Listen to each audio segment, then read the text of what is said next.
नाजरीन, ये भारतीय वजीर आजम अटल बिहारी वाजपेयी का पाकिस्तानी सदर जनरल परवेज मुशर्रफ पर मुख्तसर लेकिन जामे तबसरा था। वाजपेयी इस तबसरे के लिए क्यों मजबूर हुए, ये कहानी भी कम दिलचस्प नहीं।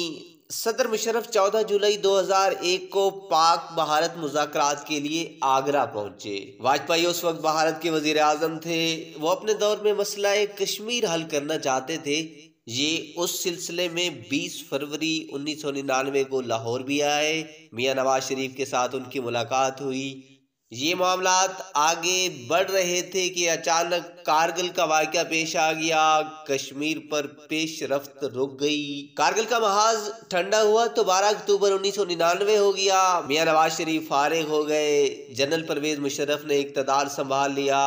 अमेरिका भी उस दौर में कश्मीर पर संजीदा था। चुनाचे अमेरिकी कोशिशों से वाजपेयी पाकिस्तान से दोबारा मुज़ाकरात के लिए तैयार हो गए।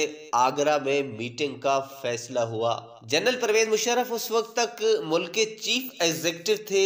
सदर का ओहदा रफीक तारण के पास था। जनरल परवेज मुशर्रफ ने इन मुज़ाकरात को आईनी और कानूनी हैसियत देने के लिए रफीक तारण को सदर के ओहदे से सबकदोश किया और 20 जून 2001 को बावर्दी सदर बन गए। ये सदर की हैसियत से 14 जुलाई 2001 को आगरा गए। भारतीय हुकूमत ने गर्म जोशी से इस्तकबाल किया। ये पाक भारत ताल्लुकात में एक बड़ा ब्रेक थ्रो था। पाकिस्तान और भारत तवील अरसे बाद एक लेवल पर आए थे जहां ये बहमी मसाइल का हल तलाश कर सकते थे। लेकिन जनरल परवेज मुशर्रफ उस वक्त ताज़ा हेड ऑफ स्टेट बने थे।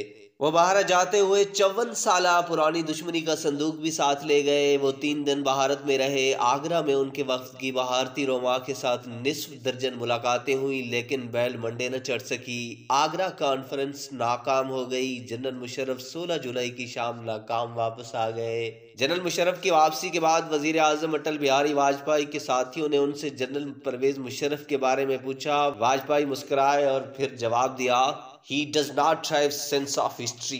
ये तारीख का इदराक नहीं रखते। ये जनरल परवेज मुशर्रफ की शख्सियत पर जामे तबसरा था।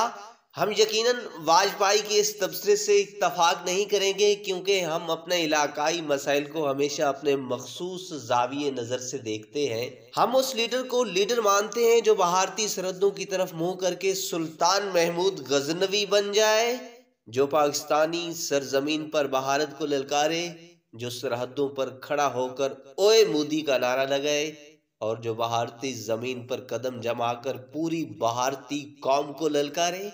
ये रवैया सियासत और फिल्म के मैदान में कामयाब साबित होता है।